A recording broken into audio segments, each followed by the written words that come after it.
Hey guys, it's Adam from CompleteWorshipDrummer.com, and today is going to be a little bit of a different video where we're going to talk about the movie Whiplash. The movie's 10-year anniversary was September 20th, so I thought I would make a video talking about this movie and break down what I believe this movie is trying to say and what scripture has to say about it as well. If you're new to my channel, welcome. This is Adam, and of course this channel is about drumming, and more specifically about helping worship drummers become the best drummer you can be. Not for men, but for the Lord. If that's your goal, then this channel was made with you in mind, so feel free to subscribe and like this video. Being a drummer for the Lord involves actually having a relationship with the Lord, so the reason I wanted to do this video is to break down some of the potentially dangerous ideas in this movie and why I actually didn't like it the first time I saw it and why I liked it even less the second time I watched it in order to make this video. And before you watch this video, let me know in the comments what you think of this movie. I'll be curious to know your thoughts before you even watch my video. As Christians, we always need to be mindful of what we're filling our minds with, and I think entertainment like movies, TV shows, and music is one of the most prevalent ways lies can be whispered in our ears by the enemy and how those ideas can sabotage our walk with the Lord. Of course, this movie is 10 years old, so I really shouldn't have to warn anyone about spoilers, but I am definitely going to spoil the movie for those of you who haven't seen it. And fair warning for those of you who haven't seen it, it is very heavy on the profanity. So the movie is about Andrew Neiman, who is a young freshman drummer attending Schaefer Conservatory in New York. He ends up playing in the Schaefer Conservatory studio band under the direction of Terrence Fletcher. Fletcher is far from kind, as he is regularly verbally abusive to his students and even physically abusive to them as well. This isn't exactly a movie review, so I'm not going to go a ton into the detail of the plot, but what I believe the movie is about is how you define success. The main character, in my opinion, has a distorted view of what success means. There's a particular scene where they're at the dinner table with friends. Andrew brings up Charlie Parker, who is a famous successful jazz saxophone player who developed a genre of bebop jazz. Though he was a brilliant musician and will be remembered as one of the greats, he lived a very sad life and struggled with mental illness and substance abuse, which led to his death at just 34 years old. Andrew, referring to Charlie Parker, says this quote that I think sums up his thinking. I'd rather die drunk, broke at 34 and have people at a dinner table talk about me than live to be rich and sober at 90 and nobody remembered who I was. There's a stark dichotomy in his thinking because seconds before he says this, he says he doesn't see the need for friends, and yet he cares about people, talking about him at the dinner table and remembering him after he dies. People he probably doesn't actually care about on an individual level. We don't know a whole lot about Andrew Neiman or his upbringing before he arrives at Schaefer, but I would venture to guess that how he developed his ideas is through idolizing the great musicians he would listen to growing up. Like Charlie Parker, for example. He puts these musicians on such a pedestal in his mind as if they're beyond human. He puts so much value on their greatness that he wants to be part of that club. Why? For the sake of being remembered after he's long dead. He wants to be great at the expense of everything and everyone else in his life, and the only person he seems to have a somewhat meaningful relationship is with his dad.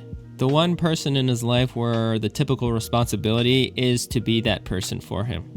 Andrew even pushes away the opportunity for a relationship with a young woman in order to become a great drummer. I want to be great. And you're not.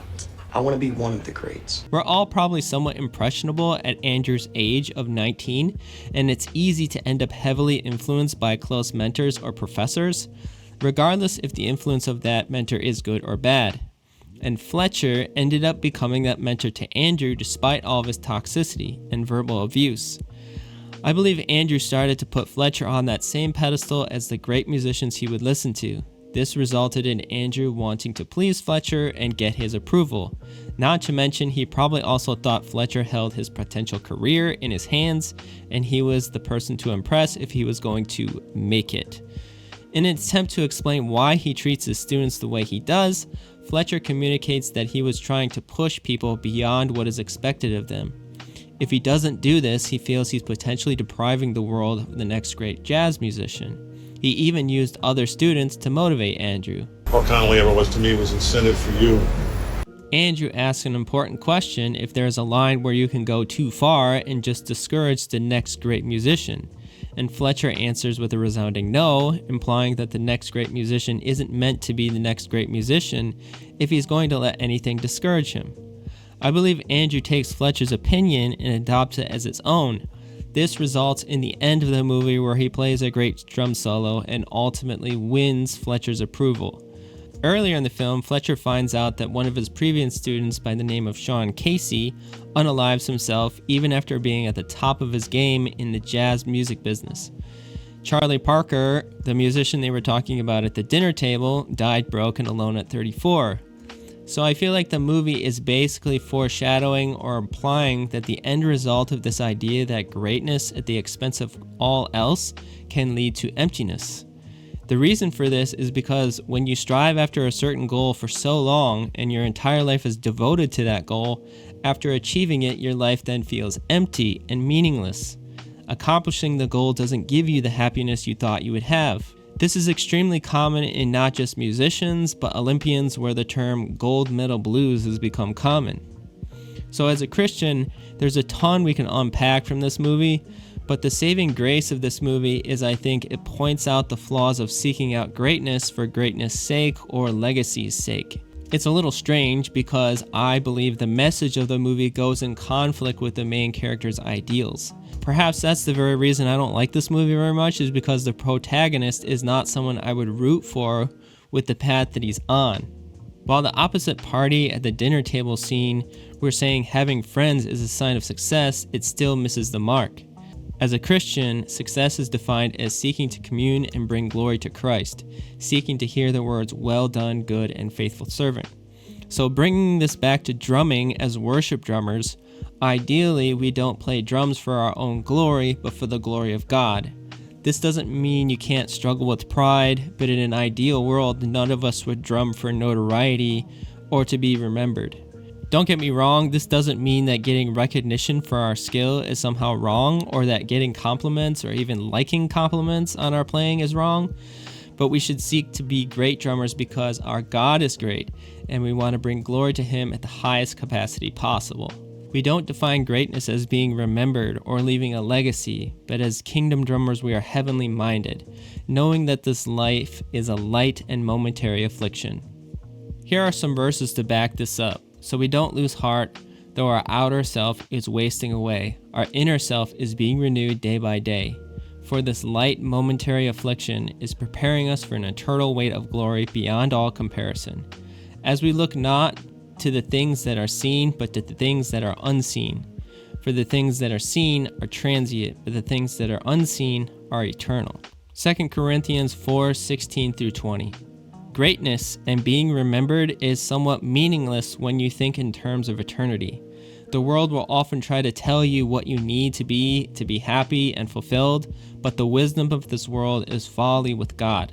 Let no one deceive himself. If anyone among you thinks that he is wise in this age, let him become a fool, that he may become wise. For the wisdom of this world is folly with God. For it is written, He catches the wise in their craftiness. And again, the Lord knows the thoughts of the wise, that they are futile. 1 Corinthians 3:18-20. There is a way that seems right to a man, but its end is the way to death. Proverbs 14:12. So we as worship drummers and Christians have to be vigilant and be able to filter out the lies and the truth, especially if you're going to partake in worldly entertainment. So I hope this gives you some insight on this, and perhaps it challenges you to strive for something higher. If you enjoyed this video, we often have discussions about topics like this inside my Facebook group. I also post tutorials on how you can become a better drummer. Check the link in the description to join us over there. And be sure to check out some of my other videos if you're looking to become a better worship drummer. If you got value out of this video, don't forget to like it, and feel free to subscribe if you're a worship drummer or want to become one. I'll see you next time.